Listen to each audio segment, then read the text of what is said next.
दोस्तों, आदाब, सलाम, नमस्कार। आज के एपिसोड में हम बात करेंगे बिहार के एक और महत्वपूर्ण लोकसभा सीट झंझारपुर के बारे में। यहाँ का इतिहास कैसे रोचक रहा है और समय समय पर कैसे समीकरण बदलते रहे हैं, आज के इस एपिसोड में हम विस्तार से चर्चा करेंगे और जानने की कोशिश करेंगे कि आगामी चुनाव में यानी 2024 के चुनाव में यहाँ क्या होने वाला है। दोस्तों, झंझारपुर का इतिहास वाकई में काफी रोचक है। कोसी व कमला नदी की गोद में बसा झंझारपुर इलाका दरभंगा जिले का हिस्सा है, लेकिन इसे झंझारपुर को जिला बनाने की मांग लगातार हो रही है। यह सीट बिहार के पूर्व मुख्यमंत्री रहे जगन्नाथ मिश्रा की गढ़ रही है, या यूं कहें कि जगन्नाथ मिश्रा का यह क्षेत्र रहा है और यहीं से वे लोकसभा में भी गए हैं और मुख्यमंत्री भी बने हैं। इसके अलावा यह सीट आरजेडी व जेडीयू नेता रहे देवेंद्र प्रसाद यादव का भी गढ़ रहा है।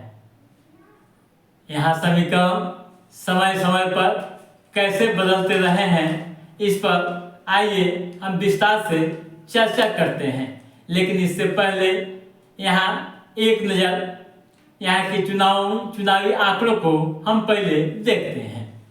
दोस्तों, 1972 में इस सीट के अस्तित्व के आने के बाद पहली बार चुनाव हुआ था और कांग्रेस की जीत हुई थी, यानी जगन्नाथ मिश्रा जीते थे। उसके बाद 1980 में इस सीट पर जनता पार्टी ने अपना कब्जा जमाया था। जनता पार्टी के धनिक लाल मिश्रा ने अपनी जीत दर्ज की थी। फिर 1984 के चुनाव में कांग्रेस की वापसी होती है और धनिक लाल मंडल चुनाव जीतते हैं। 1989 में जनता दल की टिकट पर देवेंद्र प्रसाद यादव चुनाव जीते। दोस्तों, फिर 1991, 1996, 1999 व 2004 के चुनाव में भी उन्होंने जीत दर्ज की थी। इससे पहले के 3 चुनाव जनता दल के टिकट पर जीते थे। बीच में 1998 में आरजेडी के सुरेंद्र प्रसाद यादव ने भी जीत दर्ज की थी। दोस्तों, 1999 व वर्ष 2004 के चुनाव में देवेंद्र प्रसाद यादव यानी आरजेडी से चुनाव लड़े थे और जीत हासिल की थी। यहाँ 6 विधानसभा क्षेत्र हैं, इसको भी हम जान लेते हैं। उसके बाद फिर आगे बढ़ेंगे। दोस्तों, खजौली, बाबूबरही, राजनगर, झंझारपुर, फूलपारस व लौकाहां। ठीक है, अब आइए हाल के दिनों में हुए चुनाव का आकलन पहले करते हैं और उसके बाद फिर जातीय समीकरण व चुनावी इतिहास को गहराई तक देखेंगे।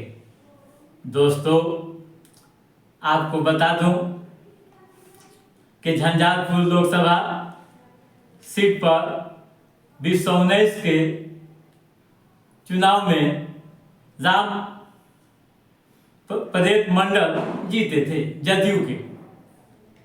उन्होंने आरजेडी के गुलाब यादव को हराया था। रामप्रीत मंडल को 6,00,000 2391 वोट मिले थे, जबकि आरजेडी के गुलाब यादव को 2,79,440 वोटों पर संतोष करना पड़ा था। दोस्तों, उस समय कुल मतदाता 18,52,417 थे। इनमें कुल मतदाताओं में से 32.52% का समर्थन जेडीयू को मिला था, जबकि डाले गए कुल वोटों में से 56.7% वोट जदयू के झोली में गए थे। वहीं आरजेडी प्रत्याशी को कुल मतदाताओं में से 15.9% समर्थन प्राप्त हुआ था, जबकि डाले गए कुल वोटों में से 26.3% वोट मिले थे। ठीक है, क्लियर है। अब हम उससे पहले 2014 के चुनाव पर चलते हैं, उसको भी एक नज़र देखते हैं। दोस्तों, 2014 के चुनाव में यहाँ कुल मतदाताओं की संख्या 16,68,405 थी। उस समय बीजेपी के प्रत्याशी वीरेंद्र कुमार चौधरी ने 3,35,481 वोट लाकर जीत दर्ज की थी। उन्होंने बेहतर समीकरण अपने दौर में तैयार किया था। लोकसभा क्षेत्र के कुल मतदाताओं में से 20.11% समर्थन उन्हें मिला था। वहीं डाले गए वोटों पर बात करें तो कुल 35.64% वोट मिले थे। वहीं दूसरे स्थान पर है आरजेडी के प्रत्याशी मंगली लाल मंडल को 16.79 मतदाताओं ने समर्थन किया था, यानी कुल वोटों का 59.75% वोट मिले थे। वहीं और इस सीट पर जीत का अंतर 55,408 रहा। दोस्तों, थोड़ा और आगे बढ़ते हैं, वर्ष 2009 के चुनाव को भी हम देखते हैं। दोस्तों, वर्ष 2009 में यहाँ कुल मतदाता 14,18,977 थे। जेडीयू के प्रत्याशी मंगली लाल मंडल ने 2,65,175 वोट लाकर जीत हासिल की थी। दोस्तों, मंगली लाल मंडल को कुल मतदाताओं में से 18.69% वोटरों का समर्थन प्राप्त हुआ था, जबकि डाले गए वोटों में से 43.63% वोट मिले थे। वहीं दूसरे स्थान पर रहे आरजेडी के उम्मीदवार देवेंद्र प्रसाद यादव को 1,92,466 वोट मिले थे, यानी कुल वोटरों का 13.56% समर्थन उन्हें प्राप्त था, जबकि कुल वोटों का 31.66% वोट उन्हें मिले थे। दोस्तों, अब 2024 के लिए सरगर्मी काफ़ी बढ़ गई है। 7 मई को यहाँ मतदान होना है। इसको ले तमाम तरह की सियासी गणित तैयार की जा रही है। यह सीट महागठबंधन ने वीआईपी पार्टी को दी है, तो वहीं एनडीए ने जदयू को उतारा है।